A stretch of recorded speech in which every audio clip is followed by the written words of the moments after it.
So a few people asked me to do a follow-up on what happened with my last video, which was me finding a dog locked in a car with no heat in winter in Chicago on Christmas Eve at a Target. Oh, so much happened. All right. So, bottom line, now do I know what happened to the dog? Not really. What happened was, as you saw in my last video, I'm at Target on a Christmas Eve trying to get some little last minute something and then get the fuck out when all of a sudden, on the way in, I see a dog that's in a car and looks to be a little bit cold. I don't know how long it had been in before I found it. So I see it and I'm like, And I'm thinking it's one of those. I looked up against the window. Nice little fucker comes up to the window. Is like, hey, can you help me out here? And I'm like, oh, fuck you. I gotta go get Starbucks inside Target. So, I go inside because I'm thinking at the time, and as sucky as it is, that, people do that thing once in a while where it's like they run in for literally 3 minutes to get a Starbucks drink, to get a quick gift card, to, I don't know, get their medicine or something like that, and they leave the dog in the car in, conditions they should not. So I assumed it was one of those because I'm like, I don't think anybody would be that egregious to leave their dog right next, pretty much where the entrance is to Target, in the middle of winter, in a mall full of busy mall full of people that somebody else besides me would have taken notice. Well, apparently nobody else and their fucking mother did. So I go in Target. I'm inside Target about 45 minutes. I come out of Target, like you see on the video, and that's when I started taping. I see this dog is still out there. At this point, it was about an hour. Now, the sun had set. When I go in there, it was already setting, but by the time I leave there, it was like completely dark. So it dropped even more a little bit. Now, it's not as bad as it can get in Chicago, as anybody knows. Even just a couple weeks, it was like below zero or something like that. But this was about 34 degrees, 33 degrees, which can be a little chilly, especially people in LA are like crying at the thought of it right now. Like, that they would just shrivel up and die if it happened to them. But so imagine a dog like in a car. Yeah, it's that kind of a thing. So it's about an hour at this point. That's when I made the video to publicly shame the driver. But I'm like, I didn't feel comfortable just leaving. So I'm like, shit, what am I going to do? So I go inside and I tell one of the employees. Now, I purposely sought out the employee I thought would be most sympathetic. The girl who checked me out, who was a millennial, because, they'll cry over a safe space and not getting their proper pronoun identified right. So they're definitely going to love animals and hug trees and shit. So I'm like, all right, cool. I'm going to go for her. I made a beeline for her. I'm like, honey, I hate to tell you this. I'm like, there's a dog trapped outside, blah, blah, blah, blah, blah. She's like, oh my God. Oh my God. Oh my God. I mean, she must have said that 1,000 times to me. Meanwhile, the dog's teeth are still chattering while she's doing that. I'm like, I kept waiting for her to just kind of pick up the mic.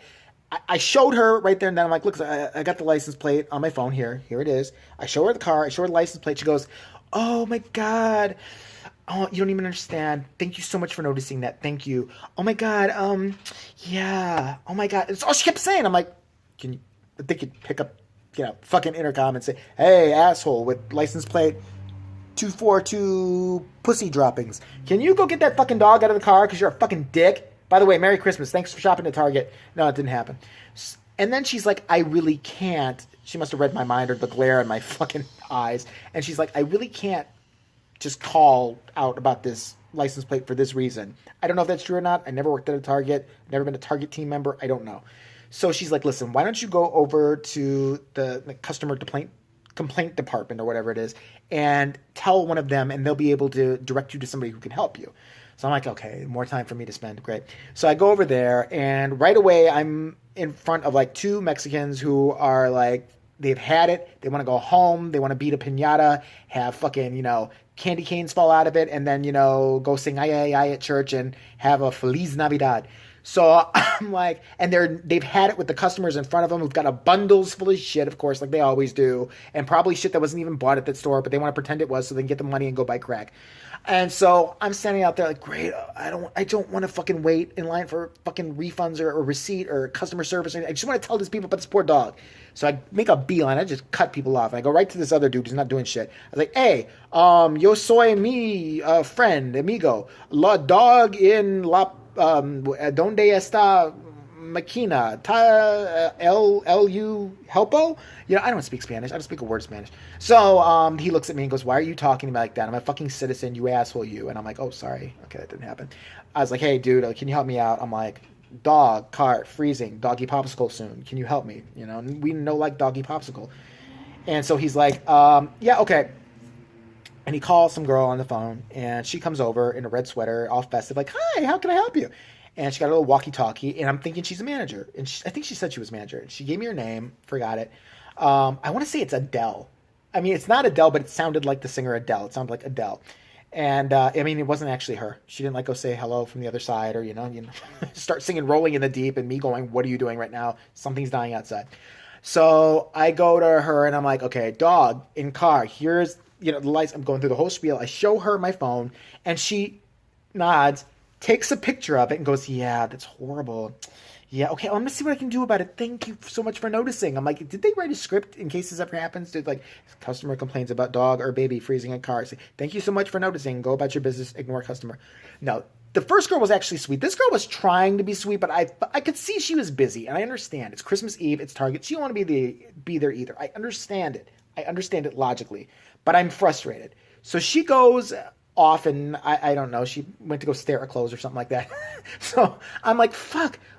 So I go outside, and at this point, I'm like, I gotta call the cops.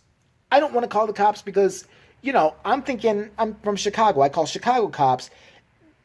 Listen, there are some really cool Chicago cops, but let's face it, if you call about a dog in 39, 38 degree weather in Chicago to a Chicago cop, it's not going to be a friendly conversation, I don't think. Like, you would have get a donut-eating Chicago cop, true and true, who would have been like, "Yeah, this is Officer Mike. How can I help you over there?"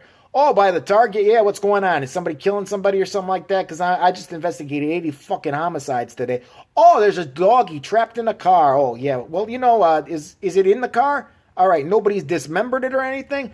All right, that's great. Let me tell you something. I'll drop everything I'm doing, because in case you haven't read the paper or anything watched news in the past fucking 20 years, I'm over here on the south side where everybody says Merry Christmas to each other by busting a cap in their ass. I gotta clean up carcass after carcass. Then I gotta go over to the Jew neighborhood because they don't do shit and they complain about everything. And then after the Jew neighborhood, I gotta go to the rich white people neighborhood because, they think they're fucking above the law and everything else. And they like to get drunk and beat each other over a nice glass of Sauvignon or some other shit I don't even can pronounce or afford in their nice waspy house, and they think that's okay, but I still gotta go out there. I got lots of shit to do, but let me stop everything I'm doing right now to go take care of your puppy and rescue him. By the way, did you run out of cats and trees in the neighborhood? Did you rescue all of those fuckers too? Great. Let me drop everything. I've got nothing else to do in this crime-ridden city of ours that no one's helping us out in, by the fucking way, and if I do, I get fucked by fucking somebody's life matters and, people protest my ass. But let me go help you with a fucking dog. Okay, I'll be there in 5 to 4 fuck you minutes. Bye, asshole. Oh, by the way, before I hang up on your fucking ass and pretend I'm going to show up, let me tell you, you're by the Target, right? Hey, that's great. When they sell in Target now, I saw a couple of guitars. Why don't you go get a guitar, come outside, start singing a hippie song about the dog. Maybe you get a can of soup, dump the soup out, collect some fucking change or something like that, and you could have a kumbaya with the rest of the fucking hippies in the neighborhood. How about that? How about you do that? I'll see you later, Sparky. All right, I got to go clean up some more Negroes on the south side because they're going crazy again. So I was that afraid of calling the fucking cops. I'm like, I don't want to get fucking attitude again from the cops. And believe me, I've got it myself. So I was like, shit. Then I'm like, wait a second. I'm not in Chicago. I'm in Niles, which is, a suburb of Chicago. I'm like, okay, maybe they'll be a little bit better. They were awesome. I called up. They're like, 311 because I didn't call the 911. And I'm like, yeah, I don't even know I'm supposed to call here. I'm by the Target. And a dog in car freezing. I think its eyes are rolling in the back of its head or something like that. The officer right away, they patched me through, the operator, patched me through to an actual officer who was in the area somehow. And it's like, yes, this is, I don't remember his name. I'm going to say Officer Dirk. He's like, this is Officer Dirk. How can I help you? Yeah, puppy in a car? Okay, I am on it. Right, where are you exactly? I'm like, well, the main street is Tui. Yeah, okay, now I know where you're by the Leaning Tower YMCA. You're at 6900, blah, blah, blah, blah, blah. All right, what kind of car is it, sir? It's a Toyota Corolla. Okay, do you have the license plate on you? Yeah, I'll read it to you. I read it to Great. That helped a lot. Now, what side of the building are you on right now so I know what side of the building to go to when I get there very shortly? And I'm like, I'm on the left side of the building by the parking lot and the front sign. You can tell because it says Target in big red letters. He's like, all right. He's like, you know what? Thank you so much. Now, do you want your name on the report? You don't have to have it. It's a formality. I'm just asking. I'm like, I kind of got to go. My name is Jay, but it's Christmas. I have stuff to do. He's like, I understand. He's like, by the way, Merry Christmas to you and yours. Okay, I'm going to be there soon. Don't you worry. Bye-bye. fucking, where have these cops been all my life? Like, fucking, it was a pleasure. I would have just called 911 for fun over there now. Just to say, hey, how's it going? You guys cool? You need any coffee, donuts, anything? I'm in the neighborhood. I'm just letting you know. Not even from fucking Niles. I'm from Chicago, but, you know, I appreciate you guys in a new way that I never thought I would. So I'm like, cool, the guy's going to come here.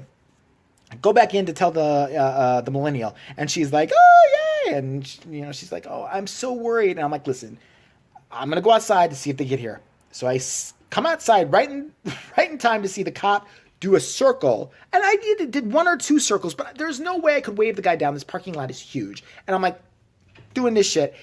Did a couple more circles. I could tell he was looking. Drove right the fuck out.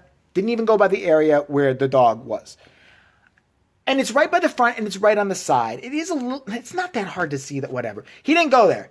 So now I'm just doubly frustrated. I'm like, fucking hell. So I call up my mom. I'm like, I don't know what to do.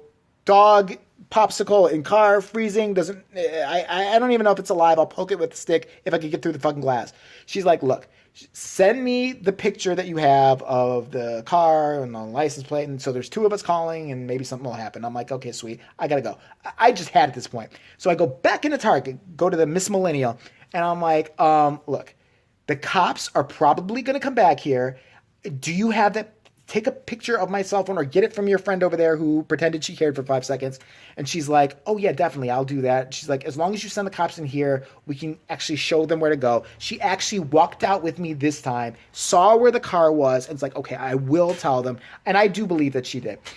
So wrap this story up. I had to go. I felt horrible leaving this dog. I even stayed around a little bit hoping the cops would show up again so I'd guide him back with my car. No such luck. It was like 10, 15 minutes after this. So this is about an hour and 30 minutes this poor dog has been in the car, maybe longer at this point.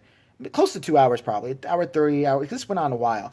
So I go home. Eventually I meet up with my mom because we headed out to church with the rest of the family. I know, I almost burned as soon as I walked into that building. I could hear the Omen music playing. It's not a thing I do often. But so I'm like, hey, by the way, what happened?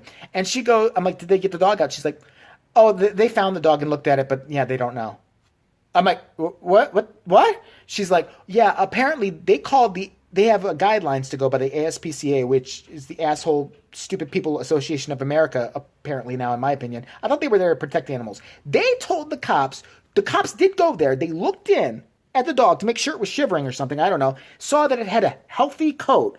And then they said, well, what are the guidelines to this? The guidelines apparently are if it's not below 0, you can't do shit. That's the end of the story. You can't do shit. You can leave. So feel free. If you're an asshole, you can leave your dog in a car. If it's 25 degrees out, 24, 23, 22, 21. But if it's 0 or below, you are fucked. Even though that dog will be dead in 5 minutes. You are just fucked. Then you can call the police. Who made this guideline up? Whoever made this guideline up should sit their fat ass in a fucking car in Chicago in 30-degree weather, 35-degree weather, let's even give them, for 2 hours. No heat, no nothing. They'd be crying like a goddamn baby, even though they're from the fucking city. I'd be crying like a damn baby. It's cold. It's dark. What the fuck's wrong with you people? Who made this? Is this real? Was somebody blowing smoke up my ass? This can't be real. And if it is, I want to now go off in the ASPC, DBA, BBC, whatever the fuck. Who set this up? You stupid asshole. And wrap it up why I never get involved. The people, you should always see something, say something. See something, say something. Go out of your way to see something, say something. See something, say something. I ain't saying shit. If I see a fucking baby in a car now, I'm walking right by that little screaming motherfucker. I don't like humans anyway. I mean, I have a thing for animals. I'm an animal lover, sympathizer. Humans I can do without. But fuck it. From now on, I ain't getting involved in shit. This is why people don't get involved. You make it so fucking difficult for them to do anything. And then nobody assists. People in Target could not lift up a phone and say, hey, is there a bitch in here with his license plate who's got a doggy outside? Hey, Mrs. I'm just going to guess your name is Mrs. Cuntface. Could you please go get your fucking dog, you dumb bitch, you? They can't do that. And I don't blame the girl. I don't blame any of the people I talk to. I think their hands were tied or whatever. No one can help you. Bottom line, that's just the answer. No one can help you. So don't see something, say something. I say, fuck them all. This is my Christmas story. So I don't know. That dog, I hope it's alive. I hope it's doing well. I'll tell you one thing. The next thing I'm considering doing, if I ever see that again, is just busting the fucking window anyway and taking the dog for myself. Because I know at least I care about dogs. Cats I could do without and whatever. You can throw them in a bag in the river. I don't give a shit. But fucking dog. You heard a dog from me, I'll kick your ass. But no, like I was tempted, very tempted in my mind to break that window, take the dog, take it home with me, you know, where it's warm, and get it in my car where it's warm and keep it, because obviously they don't give a fuck about it. So that's what happened. And this is why I won't do shit anymore. Fuck it. I don't care if I see somebody setting somebody on fire outside. I'm going the other way. I ain't calling nobody. Later.